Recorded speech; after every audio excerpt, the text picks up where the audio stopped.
The thing is कि अगर आप अपनी प्रिपरेशन को माइक्रो थीम्स के अकॉर्डिंग करेंगे तो you will be able to predict the questions और you will be able to prepare content which will be much more relevant. अगर आप अपनी प्रिपरेशन माइक्रो थीम्स के अकॉर्डिंग करते हो और उनके बेसिस पे नोट्स को बनाते हो तो you will be able to hit 50 to 70%. In order to tell you about the micro themes in much more detail, I am coming up with a webinar जो कि 6 अक्टूबर को शाम 7 बजे हो। There I'll be telling you here on the screen ये 2024 mains के ethics का paper है जिसके क्वेश्चंस को हमने सिलेबस वाइज मैपिंग की है और अगेन सिलेबस के अंदर माइक्रो थीम्स के अंदर इन क्वेश्चंस को मैपिंग की। हमने पिछले 12 साल के जितने भी क्वेश्चंस आए हुए हैं GS 1, 2, 3, 4 में उन सभी क्वेश्चंस को सिलेबस वाइज और माइक्रो थीम वाइज मैपिंग की। Now you need to know one thing कि अगर आप माइक्रो थीम्स के बेसिस पे अपनी मेंस की प्रिपरेशन को रखते हो तो आप लगभग मेंस के एग्जाम में 50 to 70% का हिट रेशियो ला सकते हो।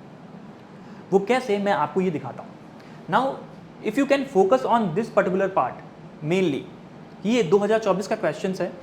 नाउ 2024 में the question has been asked on AI कि application of AI in administrative rational decision making is debatable, right. ये क्वेश्चन आया हुआ है विच इज अप्लाइड एथिक्स का एक क्वेश्चन। अगेन आप देखेंगे the concept of just and unjust is contextual, यानी कि ये मॉरल रिलेटिविज्म का क्वेश्चन है जो कि डिटर्मिनेंट ऑफ एथिक्स एक माइक्रो थीम है, इसके अंदर आता है।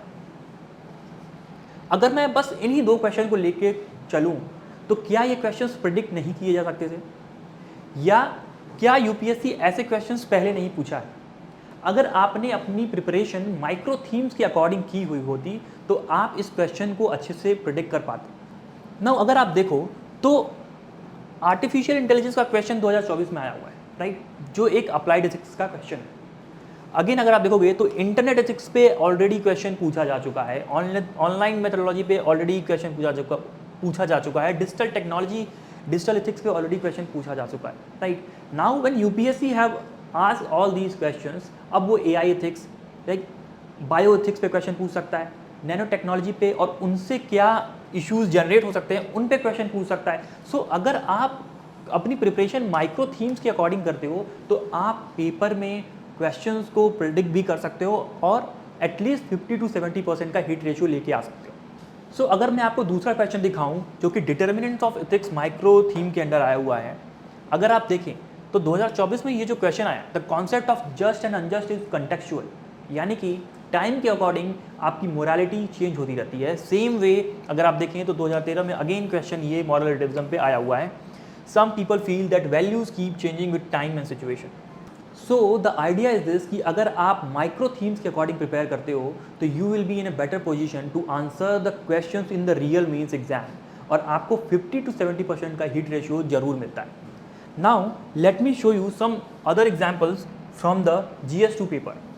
Now if I open this particular slide और मैं यहाँ पे फिल्टर लगा दूँ और यहाँ पे 2024 का क्वेश्चन देखता हूँ। Let's see this. Now these are the questions which have come up for the polity section, जिनको हमने सिलेबस वाइज, पहले तो syllabus wise and then micro theme wise categorize कर दिया है। Now look at few questions. One micro theme is executive versus legislature, right. और इस पे इस बार क्वेश्चन क्या हुआ है कि growth of cabinet system has practically resulted in the marginalization of parliamentary supremacy elucidate, right।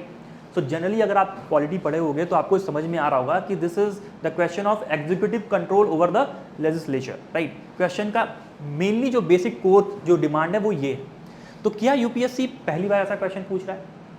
Again अगर आप देखें, और क्या इस माइक्रो थीम पे क्वेश्चन पहली बार आया है? तो अगर मैं आपको दिखाऊं और मैं वापस से फिल्टर लगा के पिछले 12 साल की एनालिसिस को देखता हूं तो I will show you this कि executive versus legislature, executive versus legislature पे पहले भी क्वेश्चंस पिछले 12 साल में आ चुके हैं। और आपको अगर एग्जैक्ट क्वेश्चन देखना है तो if you will see this,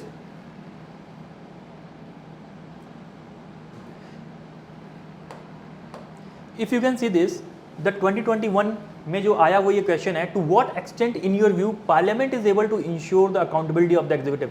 यानी कि ये parliamentary control over the executive पूछ रहे हैं, बट इन्होंने क्या पूछा है, टू व्हाट एक्सटेंट, यानी कि आपको एक बार इस डायरेक्शन में बात करनी होगी, दूसरा आपको executive control over the parliament या लेजिस्लेचर पे बताना होगा। Now the same question has been asked here in 2024, जो कि आपको मैंने पहले दिखाया। सो द थिंग इज कि अगर आप अपनी प्रिपरेशन को माइक्रो थीम्स के अकॉर्डिंग करेंगे तो you will be able to predict the questions और you will be able to prepare content which will be much more relevant as per the exam point of view, right. So आपको ये सारी चीज़ें करनी है। सो अगर आप अपनी प्रिपरेशन माइक्रो थीम्स के अकॉर्डिंग करते हो और उनके बेसिस पे नोट्स को बनाते हो तो you will be able to hit 50 to 70% of the papers demand in the real UPSC mains examination. In order to tell you about the micro themes in much more detail, I am coming up with a webinar जो कि 6 अक्टूबर को शाम 7 बजे होगा। There I'll be telling you कि कैसे UPSC micro themes के basis पे ही क्वेश्चंस को फ्रेम कर रहा है। मे बी माइक्रो थीम्स के अंदर कुछ डायमेंशंस नहीं हो सकती है, बट एक ब्रॉडर माइक्रो थीम के पैटर्न को UPSC पिछले 12 साल से हमेशा फॉलो कर रहा है। सो मार्क योर कैलेंडर, 6 अक्टूबर शाम 7 बजे। Thank you and stay tune with civils daily IAS।